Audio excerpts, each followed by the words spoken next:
ಕಂಗಳಲ್ಲಿ ಸಾವಿರ ಕನಸುಗಳ ಹೊತ್ತ ಮುದ್ದು ಮುಖದ ಚೆಲುವೆ ಗೌರಿ ಕಾಲೇಜು ಮುಗಿಸಿ ಕಂಪನಿಯೊಂದರಲ್ಲಿ ಕೆಲಸ ಸಿಕ್ಕಾಗ ಜಗತ್ತನ್ನೇ ಗೆದ್ದ ಖುಷಿ.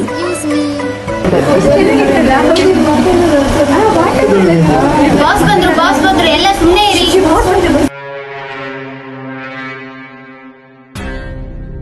Excuse me sir. ಯಾರು ನೀನು? ಯಾರ ಪರ್ಮಿಷನ್ ಕೇಳಿ ಒಳಗಡೆ ಬಂದೆ? ಸಾರಿ ಸರ್, ನಾನು ಇವತ್ತಷ್ಟೇ ಜಾಯ್ನ್ ಆದ ಹೊಸ ಎಂಪ್ಲಾಯ್. ನೀವು ಇವತ್ತಷ್ಟೇ ಬರ್ಲಿಕ್ಕೆ ಹೇಳಿದ್ರಲ್ಲ. ಹಾಂ ಸರಿ, ಹೋಗಿ ಬಿಲ್ಲಿಂಗ್ ಸೆಕ್ಷನ್ ಅಲ್ಲಿ ಕೆಲಸ ಮಾಡು.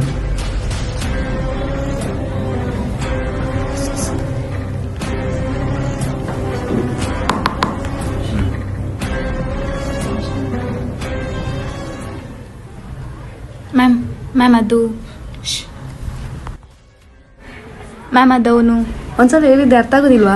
ಬಾಸ್ ಬೈತಾರಲ್ಲಿ. ಹೊಟ್ಟೆ ನೋವು ತಡಿಲಿಕ್ಕೆ ಆಗ್ತಾ ಇಲ್ಲ. ಆಫೀಸಲ್ಲೇ ಹೇಗಾಗಬೇಕಾ? ವಾಶ್ರೂಮ್ಗಾದ್ರೂ ಹೋಗಿ ಬರ್ತಾನೆ. Excuse me sir. ಸರ್ ಅದು ತುಂಬಾ ಪರ್ಸನಲ್ ಸರ್, ಮನೆಗೆ ಹೋಗ್ಬೇಕು. ಏನಮ್ಮ ನಿನ್ ಪರ್ಸನಲ್ ಪ್ರಾಬ್ಲಮ್ ಎಲ್ಲ ಮನೇಲಿ ಇಟ್ಬಾ. ಇವತ್ತು ತುಂಬಾ ದೊಡ್ಡ ಪ್ರಾಜೆಕ್ಟ್ ಇದೆ. ಈ ಪ್ರಾಜೆಕ್ಟ್ ನ ಮುಗಿಸೇ ನೀ ಮನೆಗೆ ಹೋಗ್ಬೇಕು. ಈ ಆಫೀಸ್ನಲ್ಲಿ ಎಷ್ಟೊಂದು ಸಮಸ್ಯೆಗಳು. ಎಲ್ಲಿ ನೋಡಿದರೂ ಸ್ವಚ್ಛತೆ ಇಲ್ಲ, ಸಂಬಳ ಬೇರೆ ಸರಿಯಾಗಿ ಕೊಡುವುದಿಲ್ಲಂತೆ, ಒಬ್ರು ಸರಿಯಾಗಿ ಮಾತನಾಡುವುದಿಲ್ಲ, ಬಾಸ್ ನೋಡಿದ್ರೆ ಒಳ್ಳೆ ಗುಮ್ಮನ ಹಾಗಿರ್ತಾರೆ, ಕುಳಿತುಕೊಳ್ಳೋಕೆ ಸರಿಯಾದ ಜಾಗನೂ ಇಲ್ಲ, ಜೊತೆಗೆ ಅವನೊಬ್ಬ ನುಂಗೋ ತರ ನೋಡ್ತಾನೆ. ಏನ್ ಮಾಡೋದು? ಎಲ್ಲ ಸಹಿಸ್ಕೊಂಡು. ಗೌರಿ ನಿಲ್ಲು. ಆಗಲ್ಲ, ಹೋಗು. ಹೇ ಗೌರಿ, ನೀನು ಒಪ್ಪಿಲ್ಲ ಅಂದ್ರೆ ನಾಳೆ ನಿನ್ನ ಬಗ್ಗೆ ಕೆಟ್ಟ ವಿಡಿಯೋ ಸೋಷಿಯಲ್ ಮೀಡಿಯಾದಲ್ಲಿ ಅಪ್ಲೋಡ್ ಮಾಡ್ತೇನೆ. ಇಲ್ಲ, ನಾನು ತಪ್ಪು ಮಾಡಿದ್ರೆ ತಾನೇ ನೀನು ನನ್ನ ಬಗ್ಗೆ ವಿಡಿಯೋ ಅಪ್ಲೋಡ್ ಮಾಡೋದು. ಅದೆಲ್ಲ ನಾವು ಸೃಷ್ಟಿ ಮಾಡ್ತೀವಮ್ಮ. ಯಾರಿಗೆ ಹೇಳಿ? ಆಫೀಸ್ನಲ್ಲಿ ಯಾರು ನನ್ನ ಮಾತು ಕೇಳಲ್ಲ.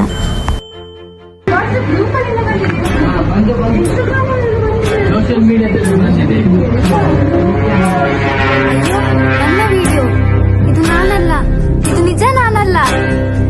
ಹೀಗೆ ಯಾರದೋ ತಪ್ಪಿನಿಂದ ನೊಂದು ಮಾನಸಿಕ ಹಿಂಸೆ ತಾಳಲಾರದೆ ಗೌರಿಯ ಬದುಕು ಆತ್ಮಹತ್ಯೆಯಿಂದ ಕೊನೆಗೊಂಡಿತು. ನಂತರದ ದಿನಗಳಲ್ಲಿ ಸೈಬರ್ ಕ್ರೈಮ್ ಪೊಲೀಸರ ವಿಚಾರಣೆಯಿಂದ ಗೌರಿಯ ಸಾವಿಗೆ ಕಾರಣವಾದ ವಿಡಿಯೋ ನಕಲಿ ಸೃಷ್ಟಿ ಎಂದು ತಿಳಿದು ಬರುತ್ತದೆ. ಕೆಲವು ತಿಂಗಳುಗಳ ನಂತರ ಸರ್, ನೀವು ಇಷ್ಟೆಲ್ಲ ಬದಲಾಗ್ತೀರಾ ಅನ್ಕೊಂಡಿರ್ಲಿಲ್ಲ ಸರ್. ನಾವು ಈಗ ತುಂಬಾ ಖುಷಿಯಲ್ಲಿ ಕೆಲಸ ಮಾಡ್ತಿದ್ದೇವೆ. ಹೌದು, ಈ ಬದಲಾವಣೆಯಿಂದಾಗಿ ನೀವೆಲ್ಲ ಉತ್ಸಾಹದಿಂದ ಕೆಲಸ ಮಾಡ್ತಿದ್ದೀರಾ.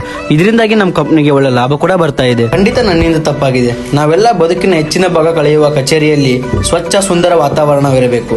ಇದೇ ಬಾಂಧವ್ಯ, ಪ್ರೀತಿ, ಕಾಳಜಿ, ತಮಾಷೆ, ನಗು, ವಿರಾಮದ ಸುತ್ತಾಟ, ಕಚೇರಿಗೊಬ್ಬ ಆಪ್ತ ಸಮಾಲೋಚಕರು ಇದ್ದಿದ್ದರೆ ನಾವು ಆ ದಿನ ಗೌರಿಯನ್ನ ಕಳೆದುಕೊಳ್ತಾ ಇರಲಿಲ್ಲ. ಕಂಪನಿಯ ಲಾಭದ ಜೊತೆಗೆ ಕೆಲಸಗಾರರ ಖುಷಿ, ನೆಮ್ಮದಿ ಕೂಡ ಮುಖ್ಯ. ಪ್ರತಿ ಉದ್ಯೋಗದಾತನು ಇದರ ಜವಾಬ್ದಾರಿ ವಹಿಸಬೇಕು.